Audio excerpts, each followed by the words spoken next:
अस्सलाम वालेकुम स्टूडेंट्स, क्या हाल है आपके। आज हम चैप्टर नंबर 3 के क्वेश्चन नंबर 16 और 17 करेंगे। ये दोनों न्यूमेरिकल्स हैं। अब हम चलते हैं बोर्ड की तरफ और करते हैं न्यूमेरिकल को सोल्व। स्टूडेंट्स, आज हम करने जा रहे हैं न्यूमेरिकल्स। चैप्टर नंबर 3 के ये न्यूमेरिकल्स शॉर्ट क्वेश्चन के तौर पे नहीं अपीयर होते, ये लॉन्ग क्वेश्चन के तौर पे अपीयर होते हैं। 4 मार्क्स का ये कंप्लीट न्यूमेरिकल है। हमने करना तरीका पैटर्न वही है जिससे हमने एग्जांपल्स की थी, लेकिन हमने एक चीज दोबारा रिवीजन के लिए मैं दोबारा बता रहा हूं आपको कि आपने जब डाटा नोट करना है तो आपने इस बात का ख्याल रखना है कि आपने वो डाटा चेक कर लिया है। मसलन डाटा जब आप एक्सट्रैक्ट करते हैं न्यूमेरिकल से तो समटाइम वो हम गलत कर लेते हैं। ऐसा नहीं करना, हमने दोबारा डाटा एक दफा चेक करना है, टैली करना है, ओके है, देन हम उसके फार्मूले की तरफ जाएंगे। और जब हम फार्मूला में डाटा अप्लाई करते हैं, कैलकुलेट करते हैं, तो यूनिट्स का ध्यान रखना है। जो यूनिट्स हैं वो बहुत ज़रूरी हैं इस मामले में कि अगर आपको यूनिट्स आपने सही लिखे हैं और आपने आर की वैल्यू उससे रिलेट करके इनपुट किया है तो आपका आंसर सही आएगा। चैप्टर 3 में प्रेशर एंड वॉल्यूम के यूनिट्स बहुत ज़रूरी हैं, अपने जहन में रखना और उसको सॉल्व करते हुए सोचना। हम क्या करते हैं, हम क्वेश्चन नंबर 16 की तरफ चलते हैं और क्वेश्चन नंबर 16 के अंदर हमने जो फार्मूला अप्लाई करना है, जो डाटा एक्सट्रैक्ट करना है, हम स्टेप बाय स्टेप उसे करते हैं और देखते हैं हमारा आंसर क्या आता है और उसका क्या मतलब होता है आंसर का, कि वो चेंज होगा या ज़्यादा आएगा या कम आएगा आइडियल वैल्यू से। वो सारी चीज़ें हम डिस्कस करने जा रहे हैं। तो सबसे पहले हम चलते हैं क्वेश्चन नंबर 16 की तरफ, जो कि एक न्यूमेरिकल है एक्सरसाइज का। आपके पास एक गैस है helium, okay. Helium gas small size की लो मॉलिक्यूलर वेट की एक गैस है। इसका बिहेवियर ना आइडियल गैस के करीब तरीन होता है, इसका और हाइड्रोजन का, ओके। ये 100 cm³ कंटेनर में क्लोज है और जो प्रेशर अप्लाई हो रही है, इस गैस अप्लाई कर रही है, वो है 500 टॉर। इसको आपने ट्रांसफर कर दिया। पहली बात है, इसका मतलब ये हो गया कि एक कंटेनर से दूसरे कंटेनर में ट्रांसफर हुई है। तो इसका मतलब इसका जो डाटा होगा, उस डाटा के अंदर सबसे पहला जो पॉइंट हमें जहन में रखना है कि ये एक कंटेनर से दूसरे कंटेनर में ट्रांसफर हुई है, तो वॉल्यूम 1 और वॉल्यूम 2 है। पहली बात तो ये हम लिखते हैं ना, ताकि हमारे लिए जरा आसानी हो जाए। 100 cm³, ओके। वॉल्यूम 2 देखते हैं, डाटा में अवेलेबल है। और उस टाइम जब वॉल्यूम 1 था तो प्रेशर जो वो गैस अप्लाई कर रही होगी P1, वो है 500 टॉर, ओके। अब इसे ना ट्रांसफर कर दिया गया कंटेनर में जिसका वॉल्यूम है 250 cm³, ओके। जो न्यू वॉल्यूम है that is 250 cm³, so V2 we have as 250 cm³। What will be the new pressure? Now he is asking for P2। Remember, आपको याद होगा मैंने कहा था कि अगर आप प्रेशर P1 के जो इनपुट करते हैं वही आपका आंसर आता है। तो अगर आप यहाँ प्रेशर टॉर ले रहे हैं तो आंसर आपका भी टॉर में ही आएगा। ये आपने बात जहन में रखनी है, okay. First part, if no change in temperature occurs, तो मेरे जहन में एकदम एक चीज आई, जब टेम्परेचर नहीं चेंज होता तो कौन सा लॉ लगता है? जब टेम्परेचर नहीं चेंज होता तो कौन सा लॉ लगता है? वो लगता है हमारे पास बॉयल्स लॉ। सो हम चलते हैं फॉर्मूला कौन सा यूज होगा उसकी तरफ। सबसे पहले तो बात यह है, पार्ट ए में बॉयल्स लॉ यूज होगा। बॉयल्स लॉ इसलिए यूज हो रहा है because we are taking temperature constant. So हम पहले ऐसा करते हैं, बॉयल्स लॉ का फार्मूला लिख लेते हैं जो यूज करने जा रहे हैं हम। P1 V1 is equal to P2 V2, यानी कि प्रेशर एंड वॉल्यूम का प्रोडक्ट इनिशियल और फाइनल एक दूसरे के इक्वल है क्योंकि उनका आंसर कांस्टेंट के इक्वल आता है। अब second part, if temperature changes from 20 to 15 degree, okay. अगर पहले टेम्परेचर T1 था 20 degree, now it becomes after transferring it to the larger volume, तो हमारा टेम्परेचर कम हो गया, दैट इज 15 डिग्री। अब हमने करना क्या है कि हमने जब सेकंड कंडीशन टेम्परेचर की ऐड की तो मुझे याद आया अब तो बॉयल्स लॉ बी पार्ट में नहीं अप्लाई होगा, क्योंकि जब मैंने टेम्परेचर की कंडीशन ऐड कर दी तो बॉयल्स लॉ नहीं अप्लाई होता। अब कौन सा लॉ अप्लाई होगा? अब होगा जनरल गैस इक्वेशन की फाइनल फॉर्म जो थी P1 V1 over T1 is equal to P2 V2 over T2। अब मैं ऐसा करता हूं, मैं इन दोनों फार्मूलाज को यूज करता हूं और इनका आंसर नीचे लिखता हूं 1 by 1 करके। So let's go for solution. Part A. We will use Boyle's law because temperature is constant. So हमारे पास फार्मूला क्या है? P1 V1 is equal to P2 V2. Now we need to find P2. Okay. P2 यहीं पे रहने दे. P1 V1 over V2 हो गया. अब इसको थोड़ा सा हम ऐसा करते हैं, वैल्यूज को इनपुट कर लेते हैं P2 निकालने के लिए. हमारे पास जो वैल्यूज हैं वो हैं V1 की 100 cm3, V2 की है 250 cm3. Okay, and we have P1 as 500 torr. यहां से एक चीज तो cm3 तो कैंसिल होंगे. अगर मैं इन यूनिट्स को कैंसिल करने के बाद कोई यूनिट्स मेरे पास बचते हैं, they are actually torr. Okay, वैसे भी मैंने शुरू में बता दिया था कि जो इनपुट के यूनिट्स होंगे वही आउटपुट के यूनिट्स होंगे, तो they will be torr. Okay, अब मैं क्या करता हूं, मैं इसको कैलकुलेटर पे सॉल्व करता हूं. इस पूरे 100 multiply by 500 divided by 250, that's come to be 200 torr. So मेरा आंसर जो है वो क्या आया है? 200 टॉर. कब? जब मैंने बॉयल्स लॉ अप्लाई किया. अब मैं बॉयल्स लॉ नहीं अप्लाई करता, तो मैं टेम्परेचर को जैसे देखा वो डिग्री सेंटीग्रेड में था. और चैप्टर नंबर 3 में तो हम टेम्परेचर्स को सॉल्व करने से पहले इस बात को इंश्योर करते हैं कि वो केल्विन स्केल में हो, क्योंकि Charles law is not applicable in degree centigrade. तो आपने क्या करना है, इसको सिंपली कन्वर्ट करें केल्विन स्केल के अंदर. केल्विन स्केल के अंदर कन्वर्ट करने के लिए आप क्या करें, 20 में 273 ऐड कर लें, एंड देन 15 में 273 ऐड कर लें. It will become 293 Kelvin.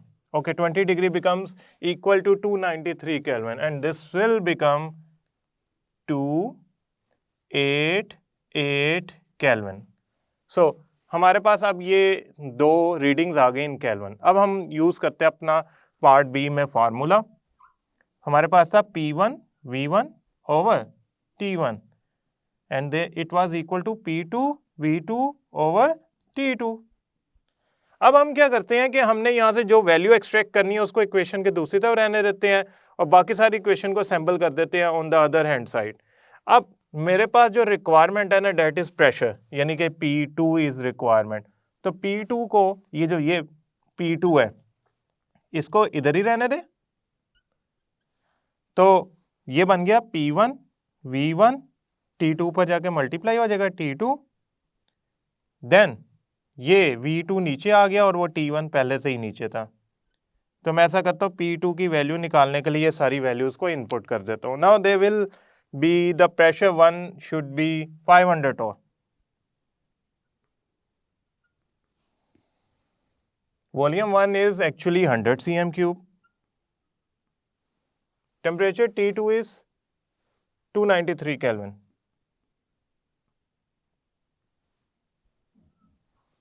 Temperature T1 is 288 Kelvin. Volume V2.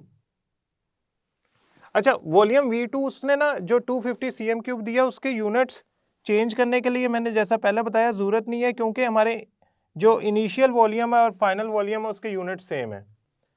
अब अगर मैं इनको सॉल्व करता हूँ तो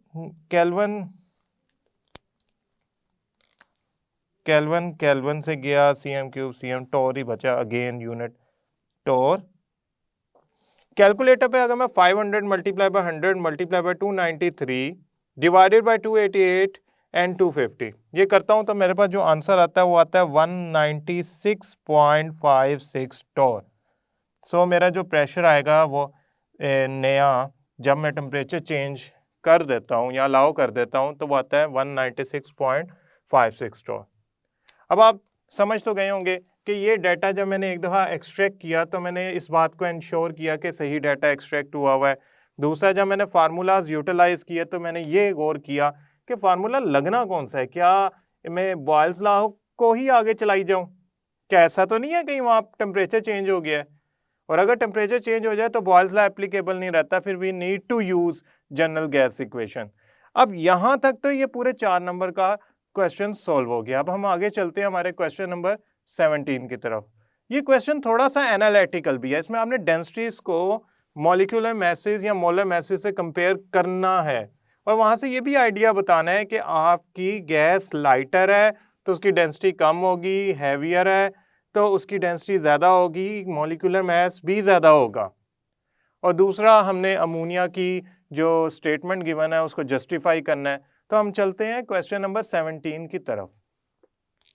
क्वेश्चन नंबर 17 में we are required to calculate densities calculate करनी है। ओके, डेंसिटीज कैलकुलेट करने के लिए जो हमारे पास फार्मूला होता है वो होता है D is equal to PM over RT for gases.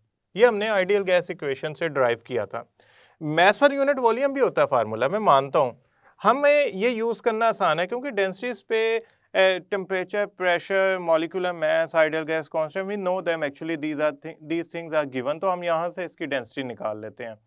तो चलते हैं हम डेंसिटी की तरफ। सबसे पहले तो बात यूँ है कि जब आपने गैसेस की डेंसिटी फाइंड करनी है तो you have given some conditions. Density का जो आपने यूनिट है ना वो है kilogram per DM cube. Kilogram per DM cube का यूनिट तभी कैलकुलेट हो सकता है, densities kilogram per DM cube में तभी कैलकुलेट हो सकती हैं जब आपका जो मैस है that actually is in kilogram.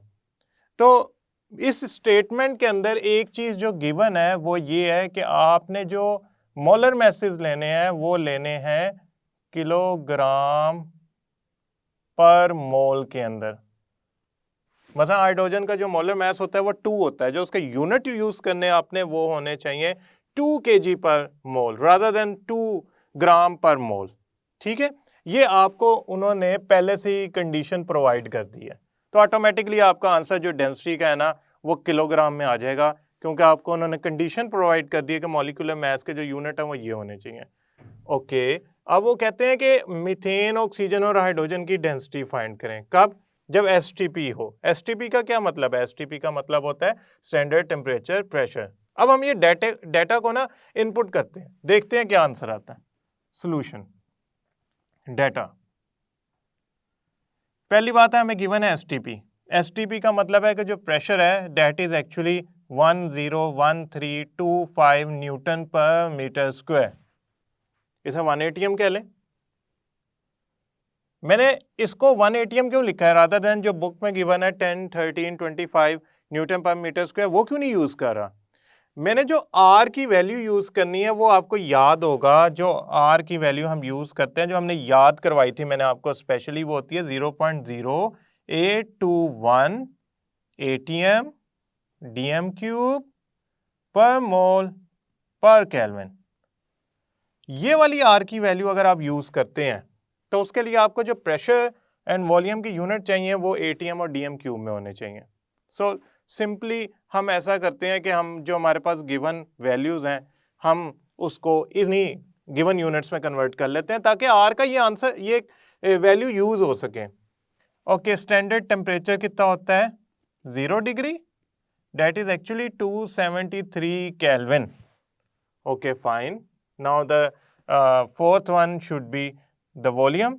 अच्छा, अब अगर 1 मोल में लेते, अगर हम 1 मोल लेते तो 1 मोल का हम एसटीपी पर हमें वॉल्यूम पता होता है। खैर अभी हमें ज़रूरत नहीं है क्योंकि हमने जो डेंसिटी का फार्मूला यूज़ करना है उसमें वॉल्यूम की डिमांड नहीं है।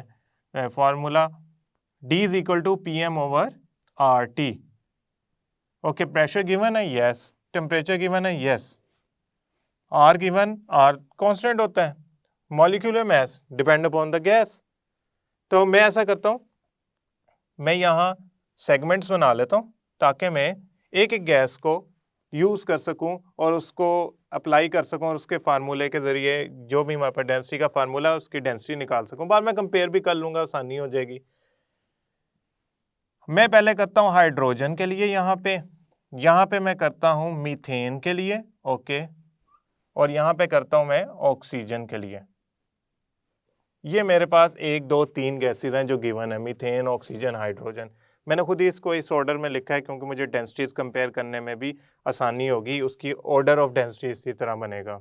ओके, हाइड्रोजन का मोलर मास क्या होता है? हाइड्रोजन का मोलर मास कैलकुलेट करने के लिए बड़ा आसान काम है। आपको याद होगा कि जब भी मैं मोलर मास कैलकुलेट करता हूँ सबसे पहले मैं फार्मूला लिखता हूँ, फिर उसमें नंबर ऑफ एटम्स को उनकी क्वांटिटी से मल्टीप्लाई करता हूँ, फिर एक का मास लिखता हूँ तो वो आ जाता है total molecular mass of that molecule, that is 2। और 2 के लिए हमने यूनिट ग्राम पर मोल नहीं यूज करना। 2 के लिए जो यूनिट यूज करना वो होना चाहिए हमारे पास किलोग्राम पर मोल। उसकी वजह हमारे पास एक कंडीशन गिवन है कि हमने ये मोलर मास यूज करना है, स्टेटमेंट में गिवन है। For methane 1 carbon plus 4 hydrogen, तो 12 plus 4 is equal to 16 kilogram per mole. Now the third one is oxygen. Oxygen का होता है 32 किलोग्राम पर मोल, एक का होता है 16, तो दो का होगा 32 किलोग्राम पर मोल। अब मैं ये 1 बाय 1 लगाता हूँ। इसमें प्रेशर है 1 atm, मॉलिक्यूलर मास है मेरे पास हाइड्रोजन का 2 kg पर मोल, आर की वैल्यू है 0.0821 atm dm cube per mole पर केल्विन, और टेम्परेचर है मेरे पास, स्टैंडर्ड टेम्परेचर है 273 केल्विन। मैं बाद में इनको कैलकुलेटर पे 1 बाय 1 करके सोल्व कर लूँगा। मैं ज़रा एक दफ़ा सारी वैल्यूज़ इनपुट कर लूँ ताकि मेरे पास आंसर आता जाए। D is equal to PM/RT। अब यूनिट्स पहले एक के सोल्व कर लेते हैं, वो आसानी हो जाएगी, सारों के यूनिट्स तो वही निकलेंगे, फार्मूला सेम है, इनपुट सारी सेम है। तो we will have kelvin kelvin से गया, मोल मोल से cancel out, okay, ATM ATM से, नाउ किलोग्राम और डीएम क्यूब बच गया। सो जो मेरे आंसर आएगा that will be in kilogram per DM cube में आएगा। ओके, ये तो रिक्वायर्ड था, ये तो मेरा बिल्कुल करेक्ट हुआ है। ओके, प्रेशर के 1 atm, molecular mass of methane 16 kilogram per metre cube, 0.0821 atm dm cube per mole पर केल्विन, और टेम्परेचर है 273 केल्विन। ओके, इसका भी answer kilogram per DM cube में ही आएगा। ऑक्सीजन के लिए करते हैं। ऑक्सीजन के लिए फार्मूला लिख लें सबसे पहले, D is equal to PM/RT। अब ये फार्मूला लिखते हुए हमने इसमें इनपुट कर देने अपने जो भी रिक्वायर्ड वैल्यूज हैं। 1 atm, ना मोलर मास डेफिनेटली ऑक्सीजन का डिफरेंट है इन दोनों से, वो है 32 किलोग्राम पर मोल, 0.0821 atm dm cube per mole पर केल्विन 273। ओके, नाउ हम ऐसा करते हैं, इसको सॉल्व कर लेते हैं। जो हाइड्रोजन है अगर हम उसे कैलकुलेटर पे सॉल्व करें तो जो हमारा आंसर आएगा कैलकुलेटर पे सॉल्व करने पे वो आएगा 0.0891, यानी कि डेंसिटी ऑफ हाइड्रोजन आएगी 0.0891। ओके, ये थोड़ा सा डेसिमल में वैल्यूज ऊपर नीचे हो जाएंगी अगर आप ये वैल्यूज एग्जैक्ट नहीं लिखेंगे या राउंड ऑफ कर देंगे, 0.082 लिख देंगे तो ये थोड़ी सी वैल्यू ऊपर नीचे स्लाइटली हो जाती है। 0.089 आई होप सारों का ही सेम आएगा। इसको सॉल्व करेंगे, दिस इज फॉर मीथेन, तो किलोग्राम पर डीएम क्यूब ये आएगा 0.714।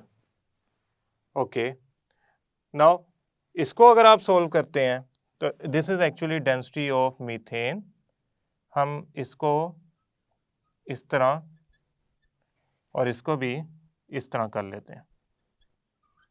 Now third one is density of oxygen. अगर मैं ऑक्सीजन को सॉल्व करता हूँ इन सारी वैल्यूज को तो मेरा जो आंसर है वो आता है 1.428 किलोग्राम पर डीएम क्यूब। ना ये तीन डेंसिटीज आ गई हमारे पास। अब पहली बात तो ये है कि ये तो कॉमन सेंस की बात थी, जो हैवी गैस होगी 32 वाली उसकी ज़्यादा आएगी, जो लाइटर गैस होगी 2 वाली उसकी कम आएगी। ओके, बिल्कुल आंसर उसी रूटीन में आया जिसमें आना चाहिए था। मैं ऐसा करता हूँ, इनके नीचे इनके मॉलिक्यूलर, इनको कंपेयर करता हूँ, इनके मॉलिक्यूलर मैसेज को भी कंपेयर करता हूँ। Hydrogen, methane, oxygen, 2, 16, 32। ओके, इसकी डेंसिटी है 0.0891, इसकी डेंसिटी है 0.714 और इसकी है 1.428। Now you can clearly see the difference. मैंने जब इनको कोरिलेट किया तो मुझे वहां से एक सिंपल डिफरेंस नजर आया कि जैसे ही मॉलिक्यूलर मास बढ़ गया, बहुत बढ़ गया, 2 के मुकाबले में 32 बहुत बड़ी वैल्यू होती है, तो उसमें हुआ यूं कि ये वैल्यू डेंसिटी की बहुत ज्यादा हो गई। आप खुद ही देख सकते हैं, ये तो 0.08 और 1 में जो डिफरेंस है तकरीबन 100 टाइम से ज्यादा का है, तो उसकी डेंसिटी जो है वो 100 टाइम इंक्रीज कर गई मॉलिक्यूलर मास ज्यादा हो जाने की वजह से। तो जो डेंसिटीज है ना, वो मॉलिक्यूलर मासेस पे डिपेंड करती हैं। जैसे जैसे मॉलिक्यूलर मास बढ़ाते गए, डेंसिटी की वैल्यू बढ़ती गई। ये हमने कब किया? जब हमने कंपेयर किया इनके मॉलिक्यूलर मासेस, इनकी डेंसिटीज को आपस में। जब हमने इनको आपस में कंपेयर किया तो हमें अंदाजा हुआ, अच्छा ये इनकी जो वैल्यूज है ना, ये चेंज हो रही हैं जैसे जैसे हम इनका मॉलिक्यूलर मास चेंज करते जा रहे हैं। दिस वाज द रिक्वायरमेंट कि आप कंपेयर करें डेंसिटीज को मॉलिक्यूलर मासेस के साथ। हमने इनकी डेंसिटीज को इनके मॉलिक्यूलर मासेस से कंपेयर कर दिया। सो एज सून एज आप इसे सिंप्लीफाई भी करके लिख सकते हैं। 2, 16, 32 को अगर आप सिंप्लीफाई करके लिखेंगे तो आंसर आएगा आपका 1, 8, 16। ये इनकी सिंप्लीफाइड रेशियो है। समहाउ 16 भी लार्ज है, वैल्यू लार्ज है, 1 स्मॉल है, वैल्यू स्मॉल है। Okay, now last second part. Second part states, how do you justify that increase of volume up to 100 dm cube at 27 degree? पहली बात तो ये है कि वॉल्यूम कितना इंक्रीज करना है, 100 dm क्यूब। कितने टेम्परेचर पे? 27 डिग्री पे। 0 डिग्री पे नहीं, 0 डिग्री कम टेम्परेचर होता है, 27 रूम टेम्परेचर के अराउंड। कितने मोल्स का? 2 मोल्स का। Okay good. किसका? अमोनिया का। तो ये आइडियली बिहेव करेगी as compare to STP. STP क्या था? एसटीपी था 1 atm और कितना टेम्परेचर? 273 केल्विन। अब यहां ना दो चीजें जरा समझ लें। एक, गैस आइडियल बिहेव कब करती है? गैस आइडियल तब बिहेव करती है जब उसको फोर्सेस ऑफ अट्रैक्शन उसके अंदर ना हो। हम इतनी कम कर दें कि ना हो, बस खत्म हो गई। हम उसका टेम्परेचर कम करने की बजाय ज्यादा रखें। दो बातें आपने अपने जहन में बिठा लेनी है। उसमें फोर्सेस ऑफ अट्रैक्शन जो हर गैस में होती है, ऐसा नहीं है कि रियल गैसेस में नहीं होती। आपने कुछ ऐसा किया तो उसकी फोर्सेस ऑफ अट्रैक्शन खत्म हो गई, निगलेक्ट हो गई। और टेम्परेचर कम नहीं रखना। टेम्परेचर कम रखोगे तो हमें फोर्सेस ऑफ अट्रैक्शन डेवलप होने के चांसेस आ जाते हैं। मसलन अगर आपसे कोई कहे कोई गैस 0 डिग्री पे आइडियल होगी या 27 डिग्री के करीब आइडियल होगी, आप कहेंगे सर 0 डिग्री कम टेम्परेचर है, इस पर आइडियलिटी हो सकती है। नहीं, आप 27 डिग्री पे आइडियलिटी को कंसिडर करें। अच्छा, प्रेशर नहीं बढ़ाना, आपने उसको कंप्रेस नहीं करना गैस को, वरना उसके मॉलिक्यूल करीब आ जाएंगे। प्रेशर नहीं बढ़ाना। मैं लिखता हूं यहां पे, ये मेरे पास जो थर्ड पार्ट है, that is very much important analytical part. Third part, pressure बढ़ाना नहीं है, क्या करना है? कम करना है। कैसे कम किया जा सकता है? वॉल्यूम बढ़ा के। ओके, वॉल्यूम बढ़ा दो। टेम्परेचर इंक्रीज्ड रखना है, कम नहीं रखना, आइडियल नहीं होगी गैस। अब अगर ये कंडीशन हो, इन दोनों कंडीशन से होता क्या है? फोर्सेस ऑफ अट्रैक्शन जो होती है ना, फोर्सेस ऑफ अट्रैक्शन वो निगलेक्टफुल हो जाती हैं, वो कम हो जाती हैं, वो डिक्रीज कर जाती है, वो खत्म हो जाती हैं एक किस्म की। इतनी कम वैल्यू आती है कि वो आप समझें कि आइडियल के करीब चली गई है। अब मेरे पास है अमोनिया गैस, 2 मोल अमोनिया 0 डिग्री पर, और एसटीपी है ना, 1 atm होगा। एसटीपी का स्टैंडर्ड टेम्परेचर प्रेशर 1 atm होता है। कितना वॉल्यूम ऑक्युपाई करेंगी? 1 मोल करती है 22.414 dm क्यूब। तो 2 मोल कितना करेंगी? 2 मल्टीप्लाई बाय 22 ये अराउंड 44 के करीब आंसर आएगा। आपने क्या किया? आपने अमोनिया का टेम्परेचर बढ़ाया, ओके 27 डिग्री पे ले गए, वॉल्यूम भी बढ़ जाएगा। कहां तक ले गए? 100 dm क्यूब तक। आपने तो दोनों कंडीशन ही सेटिस्फाई कर दी आइडियलिटी की तरफ जाने के लिए। आपने वॉल्यूम उसका बढ़ा दिया, 44 तक होना चाहिए उसका जब एसटीपी कंडीशंस हो, आप उसका वॉल्यूम बढ़ा गए, मॉलिक्यूल्स में फासला बढ़ गया, फोर्सेस ऑफ अट्रैक्शन कम हो गई, खत्म हो गई। टेम्परेचर बढ़ाया तो जो रही सही कसर थी, फोर्स ऑफ अट्रैक्शन डेवलप हो सकती थी, वो भी खत्म हो गई। तो वजह ये हुई कि प्रेशर कम हो गया, यानी कि वॉल्यूम ज्यादा हो गया, एक दूसरे से मॉलिक्यूल दूर चले गए। ओके, टेम्परेचर ज्यादा कर दिया, दोनों कंडीशन सेटिस्फाई कर दी आपने गैस मॉलिक्यूल में फोर्स ऑफ अट्रैक्शन डेवलप ना होने की। तो जब गैस में फोर्सेस ऑफ अट्रैक्शन नहीं डेवलप होंगी तो वो कैसा बिहेव करेगी आइडियली।